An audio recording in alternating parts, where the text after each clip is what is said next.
ફળ કયું રે તે સમજાવો। આનો ખુલાસો આગળ થઈ જ ગયો છે। આ સ્તવન પૂજ્ય આનંદગંજી મહારાજાએ ગાયું છે, માટે તેમના વાક્યમાં શંકાનો પ્રશ્ન રહેતો જ નથી। અહીંયા ફળ શબ્દનો અર્થ મુખ્ય ફળ કા આનુષંગિક ફળ થઈ શકે છે। આપણા શાસ્ત્રમાં ધર્મનો પ્રભાવ ગાવામાં આવે છે, તેમાં ઘણા ઠેકાણે આનુષંગિક ફળનું વર્ણન મળશે, ઘણા ઠેકાણે મુખ્ય ફળનું વર્ણન મળશે। જેમ કે પ્રભુ ભક્તિ કરવાથી રાજા મહારાજા 6 ખંડના ચક્રવર્તી દેવલોકના વૈભવ મળે છે, જે સામાન્ય ચીજ છે તે તેનાથી અવશ્ય મળે છે, આવું વર્ણન પણ આવે છે। બધી જ મનોકામના ધર્મ દ્વારા ફળે છે। અપુત્રને પુત્ર થાય, વાંઢાને પત્ની મળે, ગરીબને આ જગતમાં જે પણ સારું ભૌતિક દેખાય છે તે બધું ધર્મના પ્રભાવે મળી શકે છે। જેને ધર્મ નથી કર્યો તેને આ જગતમાં કાંઈ મળતું નથી।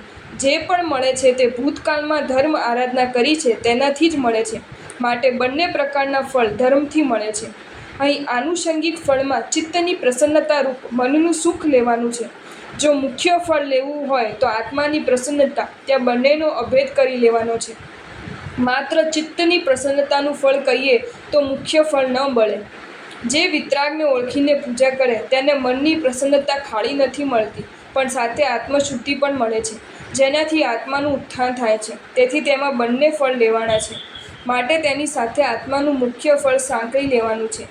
તેજોલેશ્યા વિવૃદ્ધિયાર્યા સાધો પર્યાય વૃત્તિત। ત્યાં પણ ઉપાધ્યાયજી મહારાજાએ કહ્યું કે મન પ્રસન્ન અને આત્મામાં પણ પ્રસન્ન બંનેની એક વાત કરી છે। અભેદ કરીને લેશ્યાનું સુખ અને આત્માનું સુખ એક કર્યું છે। આમ તો લેશ્યાનું સુખ અને આત્માનું સુખ જુદું છે।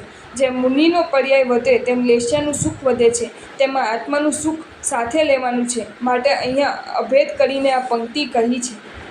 જો તમને આ વિડીયો ગમ્યો હોય તો આ વિડીયોને લાઇક કરો અને શેર કરો, અને આવા જ નવા વિડીયો જોવા માટે જૈન ફેક્ટ્સ એન્ડ સ્ટોરીઝની ચેનલને સબસ્ક્રાઈબ કરો।